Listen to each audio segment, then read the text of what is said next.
Here's your Storm Track 7 forecast.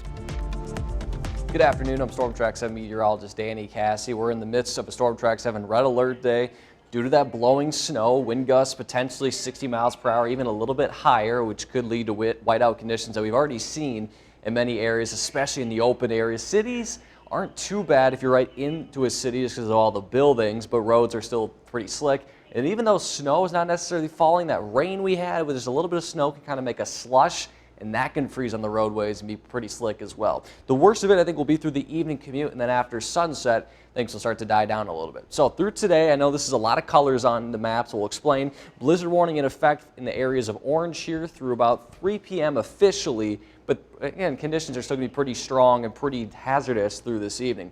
Wind advisory in effect for our northern counties. This is where wind gusts could be upwards of 50 miles per hour, and this high wind warnings where the worst of it could be 60, maybe as high as 65 miles per hour. But where areas do not have a blizzard warning, the rest do have winter weather advisory because snow is falling in these regions. We're just not seeing the worst of the effects like it is in the orange, but still, no matter where you are, it could be treacherous travel as you hit on the roadways if you have to go.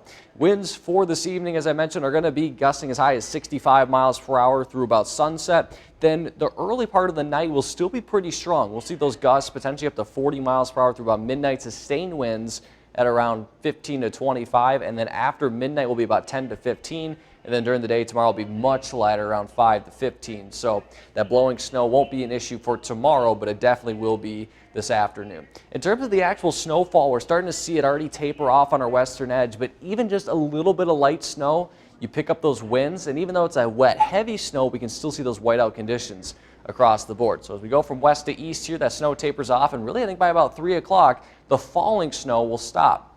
That doesn't mean blowing snow could certainly still be an issue, as well as slick road conditions even into tonight. As those winds die down a little bit, we'll see temperatures well below freezing, and anything that didn't melt during the day today will stick to those roadways overnight. So just be mindful that the roads could definitely still be slick tonight and even tomorrow morning before the sun rises, but we'll see plenty of sunshine to start the day tomorrow and high temperatures well above freezing, so that'll help melt off a lot of those roadways. So, and just be very careful if you have to travel for the rest of today, especially in those open areas where whiteout conditions have already been reported. For tonight, low temperatures are a little bit on the chilly side, upper teens and low 20s. Winds, though, will be very strong on the northwest, gusting up to 40 miles per hour to start, and then about 10 to 15 to end the night. So wind chills are as low as about 5 to 15 degrees. For tomorrow, those high temperatures in the upper 30s and low 40s. We'll start off with plenty of sunshine. Then during the afternoon, clouds will build in from west to east, but the big part is winds will be a whole lot lighter tomorrow than they were today.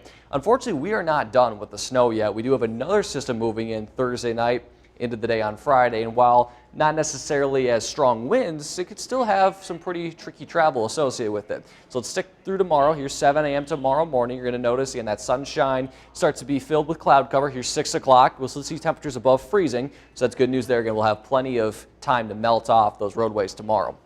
And then you're seeing 6 o'clock west of I-35, a little bit of rain. They'll start off as rain, I think, and then transition into snow as we go through the overnight hours. The main area where we're expected to see this is between Highway 20 and I-80, but especially I think the farther south is a little bit better of a chance to see anything than the northern areas. We'll show you it here. Again, you're going to see through the overnight hours. You notice that 7 a.m. mostly south of Highway 20 is where that snow is located. As we go through the morning hours here, that'll continue. So again, for that morning commute could definitely be slick because we'll have the snow falling overnight. That'll allow it to stick, and then falling snow during the morning hours will add a little bit of a visibility reduction as well as, again, just slick roadways. That'll continue through the morning hours, then into the afternoon tapers off from north to south, and by 6 or 7 o'clock it's out of here. So some of our northern folks will see probably very little snowfall, but the farther south you go, especially again the Highway 20 I-80 corridor right here, that's kind of the bullseye of the snow accumulation. So in terms of what we expect, possibly up to 3 inches here in that light blue region to the north, less than an inch, especially the farther north you go. And then for our far southern areas, again, maybe up to an inch. Again, this area is a little bit more likely to see that inch. And I think our northern areas, especially far northern counties like Winneshiek and Albuquerque County. But that's just another snow system we'll have to deal with that could cause some slick roadways. Your city-by-city forecast for Waterloo, Dubuque, Cedar Rapids, and Iowa City. So as you can see, Iowa City, Cedar Rapids, much higher chance than even Waterloo and Dubuque. But yeah, we're still dealing with a little bit of that snowfall across the board. And as we head through the rest of the 10-day, the big difference on Friday is the winds are not as strong.